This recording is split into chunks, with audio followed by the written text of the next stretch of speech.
Hello, good afternoon. Today I'm explaining my evidence 2, and in this presentation we are going to learn what to do and what not to do in our presentations. So the objective of this is to understand what kind of performances or actions we can do to have a very successful presentation, and what not to do, because if we don't have to do this if we don't want to our presentation be a failure. So first of all, we're going to retake what we have seen through the semester. What is a presentation? A presentation is a means of communication that can be adapted to various speaking situations, such as talking to a group, addressing a meeting, or briefing a team. We've seen that for a presentation there's a lot of factors that are involved into the very good presenting. So we know that some of the elements are speaking, nonverbal communication, your face, the way you move your body, etc. But right now I'm going to involve everything of those factors into list: what to do and what not to do to have a very good presentation. So what to do? We need to connect with the audience. We need to understand what our audience, how our audience is. If it's we've seen in the past evidence or in our last homeworks that there's a lot of types of audiences. So that's why we need to understand what type of audience we are involving our subject with, to know how am I going to deliver my message.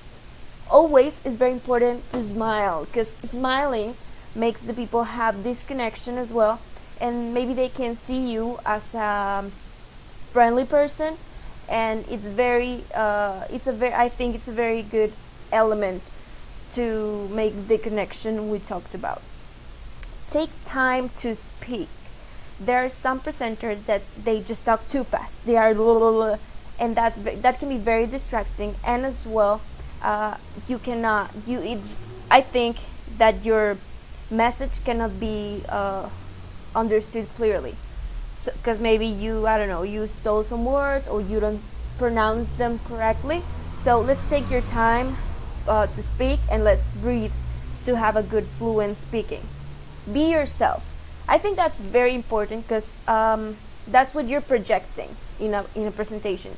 You don't need to try to be someone else. Just be yourself and don't act like you're someone else. Prepare a speech and understanding. This is kind of funny because I think it's very obvious for some people, but not for everyone. You need to prepare a speech. You have to have a planning to do it okay or right.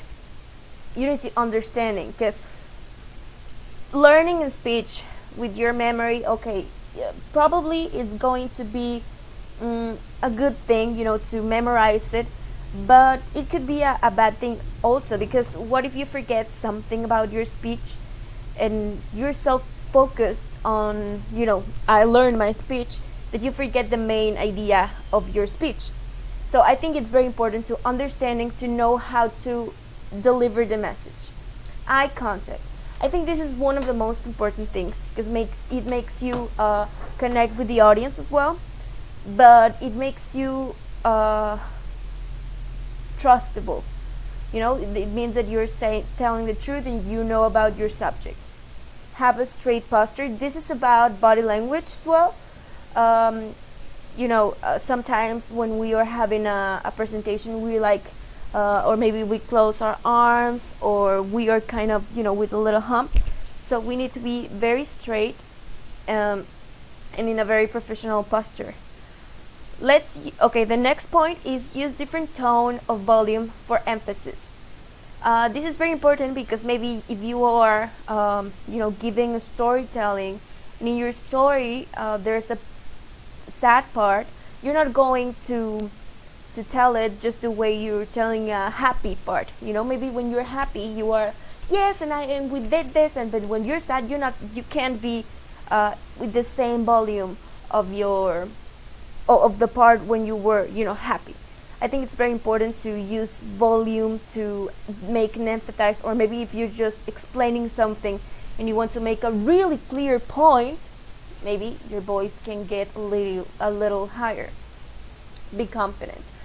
That's one of the most important ones. Be confident about your subject, but to actually reach this part, you need to understand your speech. You have to study it. You have to practice. I think that's what makes you confident. And there are some people who I think they are just natural by presentations, by present but presenters that are natural. They don't feel scared or shy, and I think that's a very good thing. So the confidence can be transmitted to the audience, and the audience can have a really good response about your subject. Speak clearly. This goes along with take time to speak, but take time to speak. It's because sometimes we tend to speak very very fast, and um, we don't use all the words or pronounce all the words. Speak clearly. That's, of course, you're not speaking correctly, but as well you're not using the right words for your presentation. I think that's very important. If you are having a business meeting, you probably won't use the same sentences or words that you're gonna use to a classroom of high schoolers. There's a difference, and that's connected with knowing the audience. The next part we're going to see is what not to do. Okay, I think one of the most common mistakes that we do is read. Usually, if we have a presentations with slides, we tend to read. So that's a very bad point. Also, if your slides are full with text, because if they are, probably you're just going to be distracted, and your audience is going to get very bored to see all the text. So don't read, try to explain by your own words. I think that's very very good. And ignore your audience. Sometimes when we are presenting, maybe we are so shy, or we're so scared about talking in public, that we forget about our audience. This part means that we need to understand the body language of our audience. We need to see if they're boring, if they are not paying attention. For what? For the presenter to have to do some strategies to, I don't know, if there was a person distracted, to catch his attention again, or her attention. So that's very important. You need to know how to read your audience. Bad body language. This is very connected with the next part. Turn your back to the audience. Sometimes we forget, but if we are in a scenario, or if we are in a classroom, we tend to turn our back to some part of the audience. That's completely bad. And as well, there are some people who makes this so much obvious, which is, if you have slides behind you, they just turn all of their body to read what is behind them. That's really wrong. Let's not do that. And the body language, some other elements that you need to be very aware of.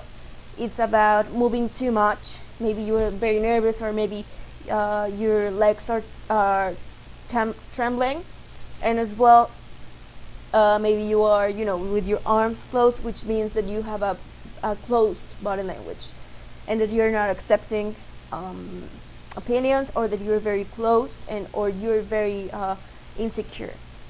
Not controlling the nervousness. That's a very important one, because that can be a very bad turn of events if you don't control your nervousness. What I'm going to, in the last point, I'm going to reach it again, or to explain it again. But let's control the nervousness. Let's breathe. Let's take our 5 minutes or 5 seconds before starting. Prepare yourself, and one of my advices is that when you are having a presentation, don't get too obsessed with what you're going to say, because that's what you're thinking after before presenting. You're just thinking, oh my god, what my paper said, or let's just have our 5 minutes, breathe and just take it easy. Speak incoherently.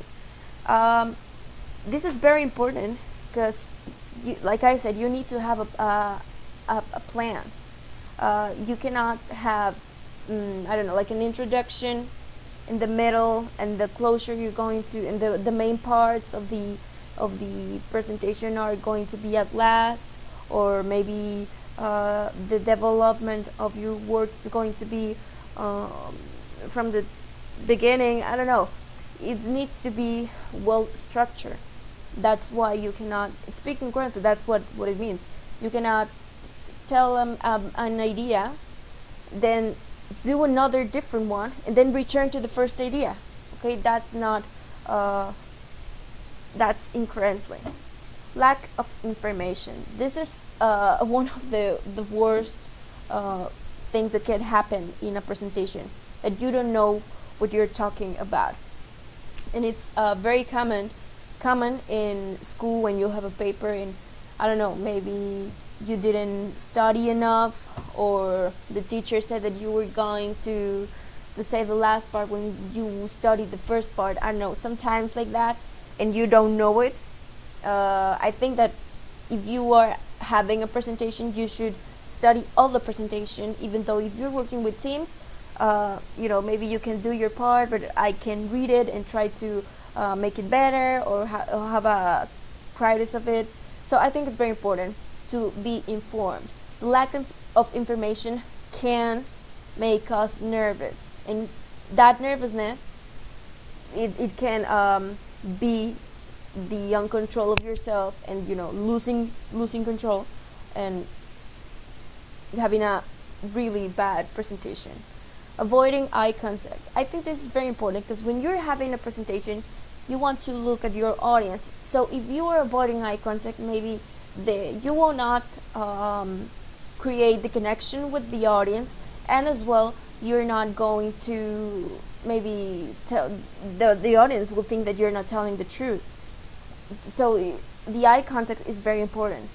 And this last part I said because there's a video on my Word document that at the end of the video, this man totally loses control, because he was reading, so he was not concentrated about the questions the interviewer was asking him, and he was so nervous, and he didn't know how to control the nervousness, that he just turned around and said, "I'm sorry, I can't," and he just left.